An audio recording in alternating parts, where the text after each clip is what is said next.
નમસ્તે મિત્રો, પરિવારની અંદર તનના મોત થતા ગામની અંદર ચારે બાજુ હાહાકાર મચી ગયો।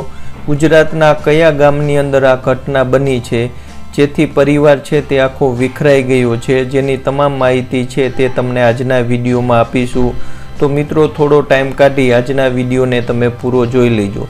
મિત્રો વિડીયોની શરૂઆત કરી પહેલાં ખાસ વિનંતી છે, 85% કરતાં વધુ ગુજરાતી લોકો આપણી ચેનલના વિડીયો છે તે રેગ્યુલર દરરોજ જુએ છે, પરંતુ હજી સુધી ચેનલને સબસ્ક્રાઇબ નથી કરી તો નીચે લાલ કલરનું સબસ્ક્રાઇબનું બટન છે તેને જરૂર દબાવજો, સાથે બાજુમાં રહેલ બેલ આઇકન પણ દબાવજો, જેથી આ ચેનલ ઉપર જેવા વિડીયો અપલોડ થાય તરત જ તમને મળી જાય। તો ચાલો મિત્રો આપણે આજના વિડીયોની શરૂઆત કરી। મિત્રો પરિવારની અંદર 3ના મોત થઈ ગયા છે, પરિવાર છે તે વિખરાઈ ગયો છે અને ગુજરાતના કયા ગામની અંદર આ ઘટના બની છે જેની તમામ માહિતી જોઈશું। કોરોના મહામારીએ અનેક પરિવારનો માળો છે તે વિખેરી નાખ્યો છે। કેટલાક પરિવારો એવા છે કે જેઓના ક્યારેય ના રૂજાય તેવા કોરોનાએ ઘા આપ્યા। કોરોના કાળમાં કંપારી જોડાવતા અનેક કિસ્સાઓ છે તે રોજ સામે આવી રહ્યા છે। આજના વિડીયોમાં વાત કરવાની છે તેમાં એક જ પરિવારના 3ના મોત થતા પરિવાર છે તે શોકની અંદર ગરકાવ થઈ ગયો છે। પરિવારનો એક સભ્ય છે તે હાલમાં સારવાર હેઠળ હોસ્પિટલની અંદર છે। 3ના મોત થઈ ગયા છે ને એક સભ્ય છે તે હાલમાં હોસ્પિટલની અંદર સારવાર હેઠળ છે। મિત્રો આવી તો ઘણી બધી ગુજરાતમાં ઘટના બની છે કે આ કોરોનાની મહામારીમાં પરિવાર છે તે વિખરાઈ ગયા છે। પ્રથમ યુવાન પુત્ર હાર્દિક, જેની ઉંમર 38 વર્ષની છે, તે કોરોનાની ચપેટમાં આવ્યા બાદ સારવાર અર્થે વેરાવળ હોસ્પિટલની અંદર તેમને દાખલ કરવામાં આવ્યો હતો, જેમનું સારવાર દરમિયાન ત્યાં જ તેમનું મોત થયું હતું।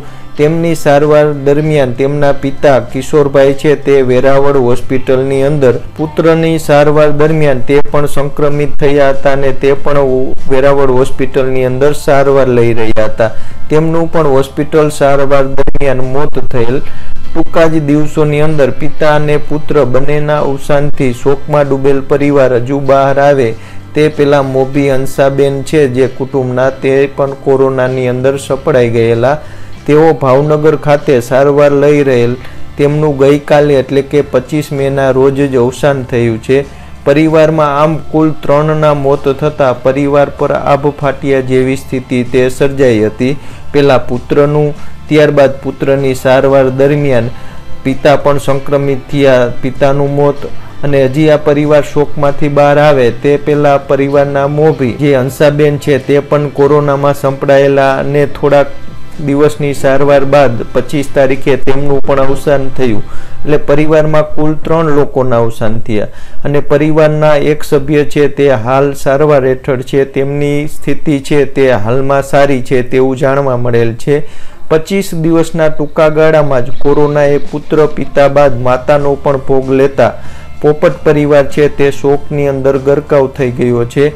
એક બાદ એક એમ 3 લોકોએ અનંતની વાત પકડી લેતા ઉનાનો લોહાણા પરિવાર છે તે શોકમાં ગરકાવ થયો છે। આ પરિવાર 48 વર્ષથી ઉના ખાતે રહેતા હતા।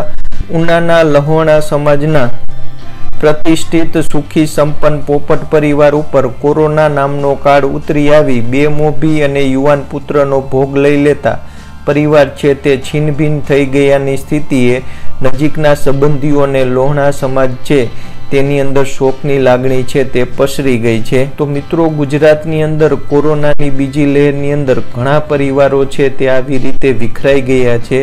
તો તમે પોતાનું તેમજ તમારા પરિવારનું કોરોનાથી બચવા માટે પૂરતી તકેદારી રાખજો, તેમજ યોગ્ય સમયે યોગ્ય પગલાં છે તે જરૂર લેજો।